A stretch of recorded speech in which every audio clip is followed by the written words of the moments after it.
Private ప్రజలందరికీ కూడా స్వాగతం సుస్వాగతం. మన ముఖ్య వక్త బక్క జయశరణ గారికి స్వాగతం సుస్వాగతం.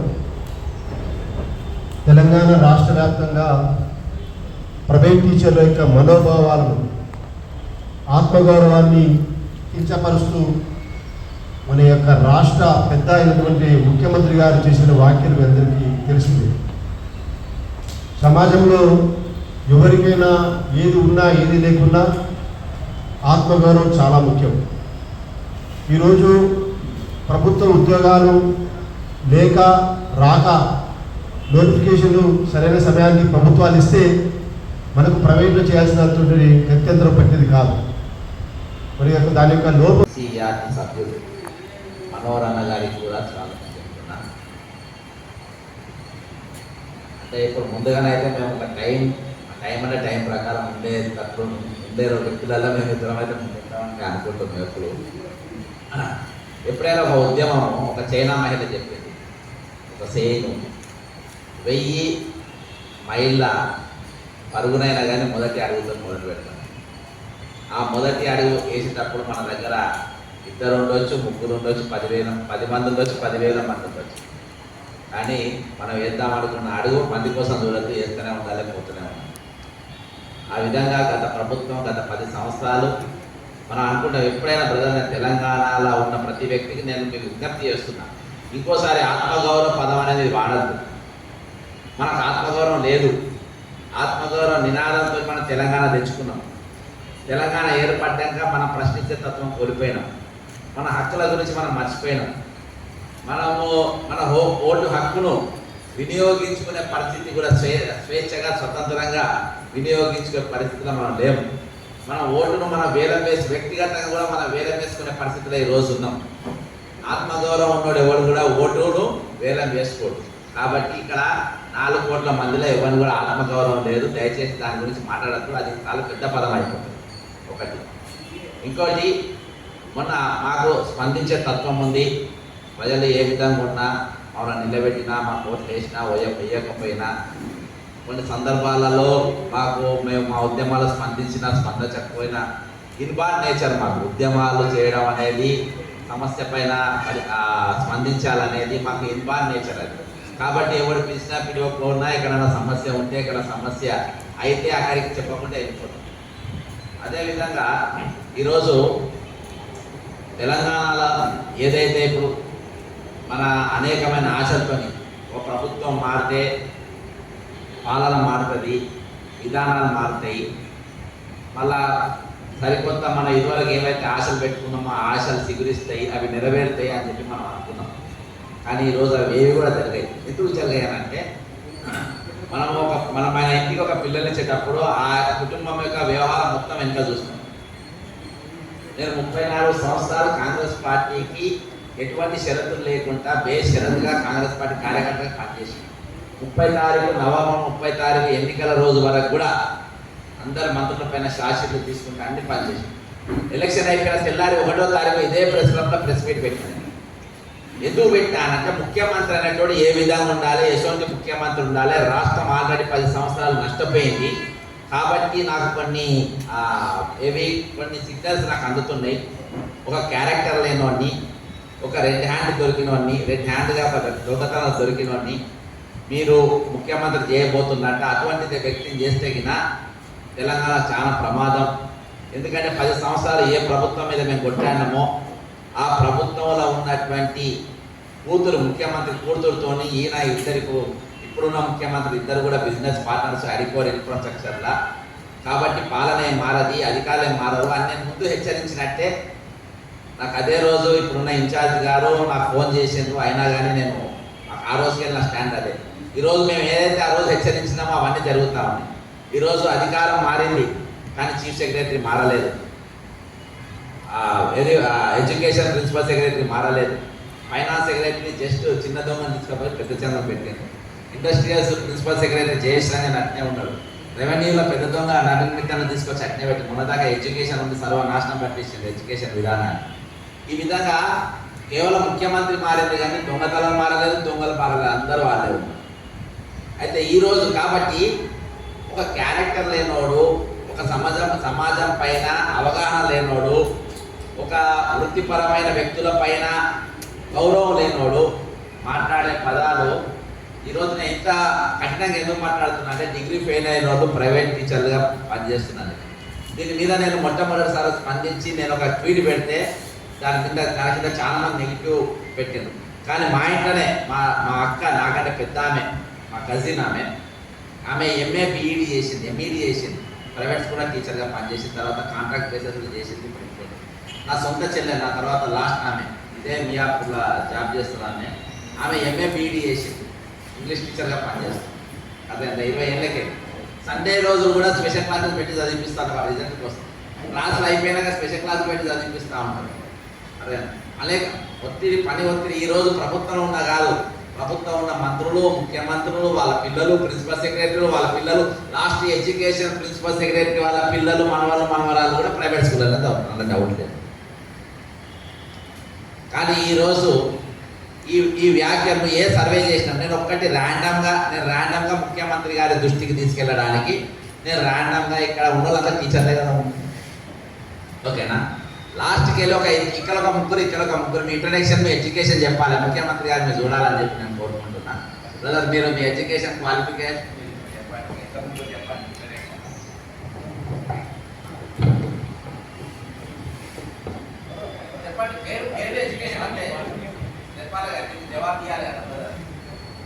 నా పేరు యాకూబ్ పాషా, నా క్వాలిఫికేషన్ వచ్చేసి ఎంఏ బిఎడ్.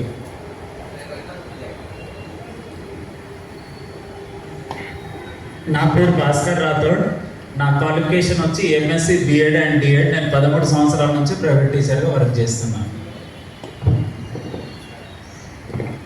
నా పేరు షేక్ అలీ బాషా, టీపీటీ హైదరాబాద్ జిల్లా. MA English literature and BEd with Osmania university, one of the topper నేను. నా పేరు శివకుమార్, నాది బిఎడ్ కంప్లీట్ అండ్ టెట్లో క్వాలిఫైడ్. నా పేరు భాస్కరాచారి, క్వాలిఫికేషన్ ఎంఏ బతులండి.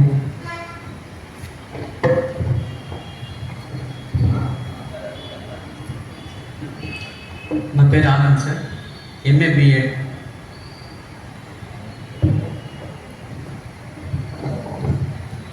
నా పేరు Sunil Kumar, MA BEd DEd complete sir. MSc MA BEd DEd complete.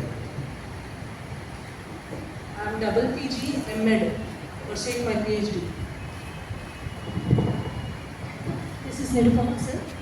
My qualification is MSc BA and I am working as a private teacher since 17 years and also I am CTET qualified and I have received state topper in international private professional Olympiad also which was conducted by Reliance Group. I was the Telangana state topper in biology subject. ర్యాండమ్గా ఇక కొంతమందిని అడిగిన అందరూ కూడా నీకంటే ఎక్కువనే చదివారు. అర్థమైందా? అందరూ నీకంటే ఇక్కడ ఎక్కువ చదివిన వాళ్ళు తక్కువ చదివిన వాళ్ళు లేరు. నెక్స్ట్ కార్యక్రమము డిగ్రీ కంప్లీట్ చేసిన టీచర్లందరూ త్వరలో చెలో ప్రగతి భవన్ అంటే చెలో ప్రజాభవన్ నెక్స్ట్ పెట్టుకోవాలి. డిగ్రీ చదివిన వాళ్ళందరూ కూడా డిగ్రీ కంప్లీట్ చేసిన వాళ్ళందరూ ఎంబీఏ చేసిన ప్రైవేట్ టీచర్ ప్రోగ్రామ్ నెక్స్ట్ పోయి మన సర్టిఫికేట్ కూడా చూపించే ప్రయత్నం చేయాలి. ఎందుకని చెప్పాను బ్రదర్, ఈరోజు అంటే ఒకరిని కించపరిచే విధంగా నన్ను ఆయన యావరేజ్ లీడర్ 179 కేసులు వేసిన ఇద్దరే ఒక పుస్తకం కూడా విడుదల చేసినాను. మమ్మల్ని పట్టుకొని యావరేజ్ లీడర్ అంటే ఏది పడితే మాట్లాడితే ఎట్లా పడితే అట్లా అయితే ఏది చేసినా నడుస్తుంది అని అంటే అవన్నీ నడవది. ప్రజాస్వామ్యం చేస్తాం, డిక్టేటర్షిప్ ప్రభుత్వం కాదు అని చెప్పడానికి ఈరోజు ఇక్కడ ఉన్న క్వాలిఫికేషన్స్ అన్నీ యాక్చువల్గా అందరికీ చెప్పిద్దాం అనుకున్నా, కానీ అందరికీ ఒక దుకాణమే పెడతాం సపరేట్గా ఒక రోజు. అర్థమైందా?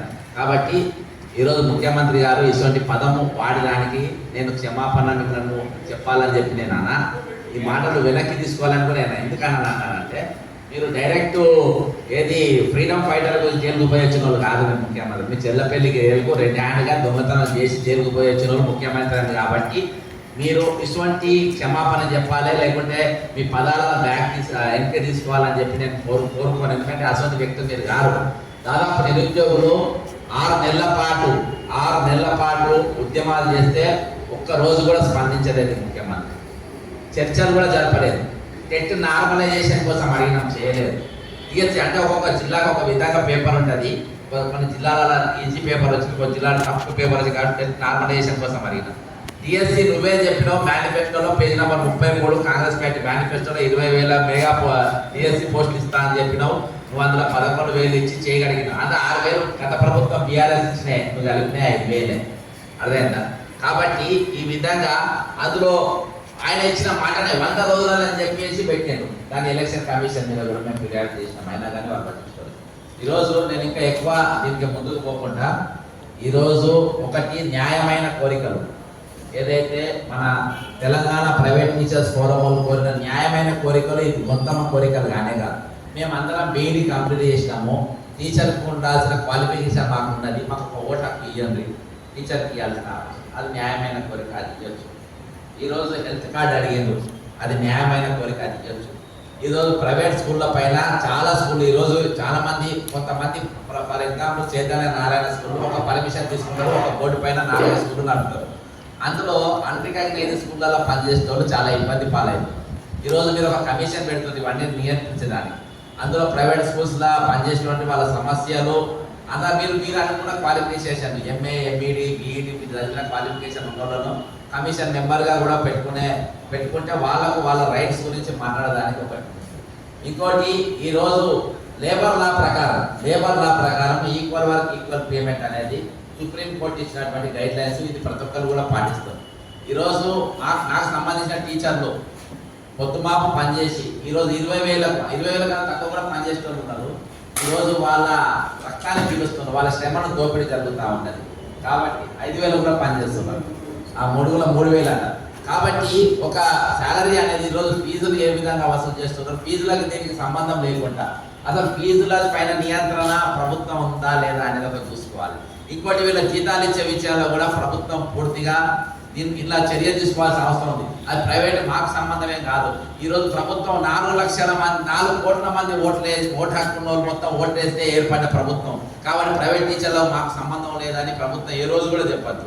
ఎందుకంటే ప్రతి ఓటర్ కూడా ప్రభుత్వంలో భాగస్వామ్యం. ప్రతి ఓటర్ కూడా ప్రభుత్వంలో తన ఫలాలు అందాల్సిందే. ప్రతి ఓటరు తన హక్కుల గురించి మాట్లాడవలసిన అవసరం ఉంది. తన హక్కులు పొందాల్సిన అవసరం కూడా ప్రభుత్వం కల్పించే విధంగా చర్య చేపట్టాల్సిన అవసరం కూడా ఉంది.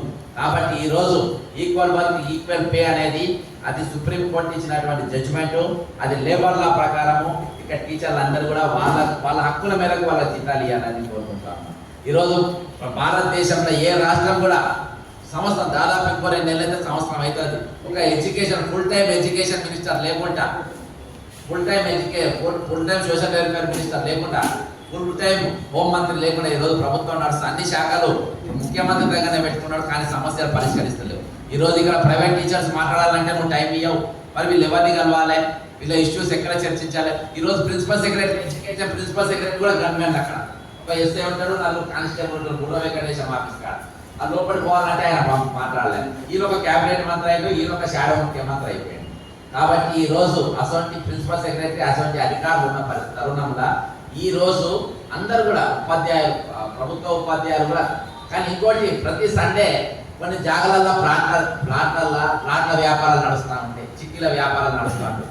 నేను ఈరోజు కొంత ఏమనుకోవద్దు ఉపాధ్యాయులు, నేను డైరెక్ట్గా నన్ను చాలాసార్లు అడిగిన ప్రభుత్వ ఉద్యోగం ఎక్కడ కూడా ప్రైవేట్ టీచర్ మాత్రం ఒక ప్లాట్ఫామ్ ఎక్కడ కనబడాలి, ఒక చిట్టు నడిపే కాడ కనబడాలి, కానీ ప్రభుత్వ ఉద్యోగాలు మాత్రం కనబడుతుంది అక్కడ ఇక్కడ. మన వరంగల్లో ఆర్ట్స్ అండ్ సైన్స్ కాలేజీలో నేను ప్రచారానికి పోయినా, ఎమ్మెల్సీ ప్రచారానికి పోతే బాధాప్త పిఆర్టీఓ పీటీఏలో ఉన్న టీచర్లలో వాళ్ళు బాధాప్త కరపత్రాల మంది ప్రచారం చేస్తూ, అరే మీ టీచర్లు పోయి మీరు రాష్ట్ర నాయకులు రాష్ట్ర అధ్యక్షులు ఇంత మీకేం ఖచ్చితంగా పట్టింది, మీరు కరపత్రాలు వస్తుంది అని. అందుకే నేను చెప్తున్నా, ఫస్ట్ మనం ఈ ఆత్మగౌరవం గురించి మాట్లాడేది లేదు. ఇక్కడ కోదండరామ్ కానీ లేకుంటే దశపతి శ్రీని కానీ మొన్నటిదాకా ఆత్మగౌరవ నినాదంతో కొట్లాడే వాళ్ళకి ఎవ్వరు కూడా ఆత్మగౌరవం లేదని మర్చిపోవాలి.